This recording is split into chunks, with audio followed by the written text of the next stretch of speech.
Good evening, ladies and gentlemen. Harlequin here, and welcome back to another episode of HarlequinCasts Dawn of War 2 Retribution. Today I'm going to be looking at a 1 versus 1 game between two very top players, one of whom I've cast many times before, and the other I have wanted to cast since I've seen him out there on the ladder. So I'm very happy to be casting this today. I hope you enjoy it. This is going to be on the 2-player map, Calderis Refinery, which we've gone over many times before, so I will save us that. Now let's just go ahead and get right on into this game. So let's take a look around here. We can I'm hitting all of my buttons. There we go. I can hit buttons correctly today. I have not seen this replay, but like I said, I really wanted to see it. We have here Mr. Frost. Now, Frost is an interesting person. I haven't had a chance to see him play too often yet in any of the tournaments or anything like that. However, I believe he is a previously experienced pro.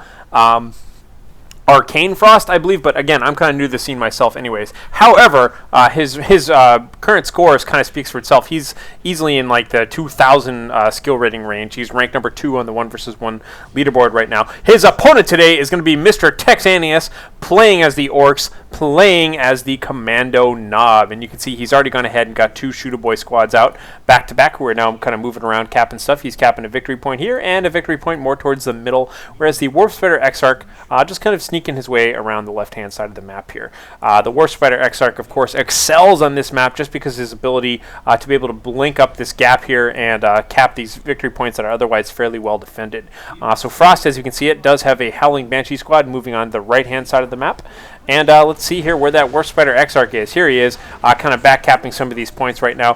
He's likely just going to blink behind some cover, but for the time being, it looks like he is actually going to get this requisition point, and now just kind of backed up by this Guardian squad. Guardian squad losing a member right there. There he is, nice little blood splat there where it looks like the Kommando Nob was able to take care of him. And here we can see the early game effectiveness of the Warp Spider once again, just shredding away at these little shooter boys here. So Warp Spider Exarch backed up by Guardians here. I kind of wish they were using the cover a little bit better there, but, you know, who am I to judge? So anyhow, making a nice little tasteful treat. I loved how the Warp Spider just kind of stuck around for a little while and then blinked out of there as soon as everybody was out of the way here. So nice little melee going on here. The Warp Spider Exarch gaining the advantage there early on, knocking him back with a special attack. And now we can see the Howling Banshees are just kind of charging in pursuit of their prey, surrounding. And we have the Stun Bomb retreat. Is that it? Looks like he's not even retreating just yet. He's actually just walking away. The Commando can throw down a Stun Bomb, stunning everyone in an area. Normally you would throw the stun in retreat, but looks like he let all of that go through first, and it's now going to take a lot of damage on the way out here. So perhaps a little mistake there, but, you know, like I said, who am I to judge? I know Tex is a fantastic player. We've got the Howling Banshees now kind of leading the charge in, and for the time being, the initiative, I would say, is sort of on Frost's side here, having kind of, you know, won some of those fights early game. However, the Slugger Boys on the right-hand side of the map haven't really encountered too much trouble here at all, and are just going to be able to kind of cap away on their own. Now we do have the 3rd unit out for Frost, which is this Shuriken Cannon Weapons team, and going for Rangers as well. So you can see taking advantage of just getting just enough early game power to be able to afford those 2 units and just kind of holding on with the Guardians and with the Howling Banshees. Not a hard feat, honestly, because they combo pretty well with the Warp Spider Exarch there. So Shuriken Cannon able to fight back all of these Slugger Boys and now just kind of regaining control of the territory. So for the time being, the map control has been kind of split 2-1, Frost advantage. Ooh, yeah. Got a little bit of skirmishing going on here. Once again, by the way, I am having a nice developer chat this weekend with Mr. Braden Chan from Relic Entertainment. You guys should stop and check that out. Get ready for it. We're going to be talking about all the patch notes. I asked the community to submit questions, so here are your questions answered by Relic about the latest balance changes and the state of the game and all that. Plus, we'll just be casting some good games, so that'll be pretty fun this weekend. Continuing to just kind of skirmish around here, it looked like the Warp Spider Exarch took a little bit of damage and then blinked completely out of sight, kind of back behind cover like you would expect. So the Kommando Nob does have a little bit of advantage here. You can see getting that extra equipment early on, basically boosting his energy and health. Getting that early on is good, just because you want to be sneaking around as much as you can. So now we just have kind of the waiting game, it appears here. A little bit of a scout action going on here. By the way, I mentioned this in an earlier cast.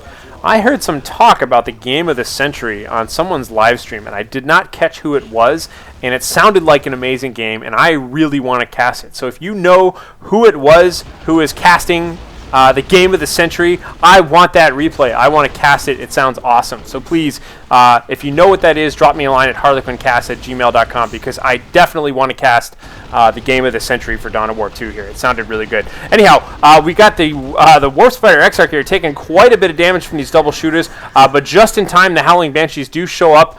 They do have aspect of the Banshee, and they were able to kind of scream on these guys, just kind of suppressing them a little bit here, but they just kind of broke and retreated right away. Unfortunately, oh no, the Shuriken weapons team is facing the wrong way. It doesn't get any shots off at all on these guys. Doing a nice job covering the center of that map there, but that's all we get to hear there. Meanwhile, looking over here, we can see that the Kommando Nob is continuing to just kind of sneak around the map. We do have the Pathfinder gear upgraded on these Rangers. And oh, a little bit of a stun bomb. Unfortunately, hits just himself and not the Howling Banshees. However, he's just going to retreat away through that while Frost takes advantage of this stuff for the time being here. So, Texaneous kind of holding on with his troops right now, but having a little bit of trouble gaining map control at this phase of the game. It's just going to go ahead and go straight to Tier 2, so we'll have to see what he's going to get. Hopefully, some sort of war truck or something to that effect. I'm a little bit surprised he didn't go for Storm Boys before going to Tier 2. But, you know, like I said, he knows what he's doing more than I do, so I'm all over that. But Storm Boys, again, pretty good in melee against all of these units here, and good for dealing with the Shuriken Cannon weapons team.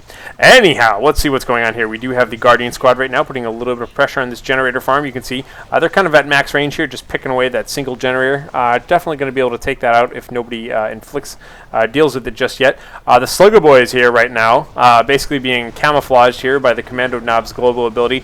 Charging in. Oh, wonderful use of that pushback ability here from the Rangers, knocking those guys back, just keeping them off of the Shuriken Cannon team just long enough to allow them to retreat.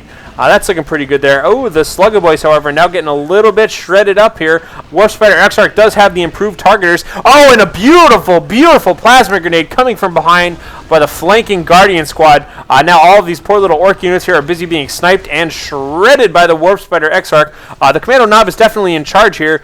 He's looking pretty fine for the time being, but you can see here the Howling Banshees coming around. Really, things are not looking good. So both sides took a lot of damage, but I think in the end of the day, Frost kind of retains control over this. Here we go, Death Dread coming out. You know, in the back of my mind, I was thinking, Tex has got early fast Tier 2 here. He could very well go at Death Dread, and we might not see anything else come out of there. The Death Dread is definitely not countered at this point, and Frost is not even Tier 2 yet. So that could be really good. Really good, exactly what he needs there. So, Death Dread out on the field right now. This is one of my favorite animated vehicles, at least. This kind of wind-up, just the way that it stomps and shakes, it just kind of looks like a wind-up toy, which is exactly, I think, what it's supposed to look like here. So, this will definitely force some anti-vehicle responses out of Frost here. Frost is already going Tier 2. Hard to tell if he... I don't believe he saw that Death Dread yet, so he's probably just going Tier 2 like on his own time right there. But you can see here the Rangers and the Warp Spiders are now putting a little bit of pressure on these generators. That's all well and good, but really, the Death Dread upgraded with his burner bits. Looks like he could be making a beeline for this gen farm, or really just whatever he finds out there. You can see right now, this is exactly what he wants to be doing. We got Fleet of Foot being activated by all of these Guardians here. Guardians taking a little bit of casualties, and he's just so excited. Oh my god, he's just got so many targets here. Well, he's just going to head on up here. Okay, nobody wants to play with me. Fine, I'll go beat up some generators. Anyhow, just, oops, crashing through that little bit of a, whatever that is. Looks like an Imperial power line or something to that effect.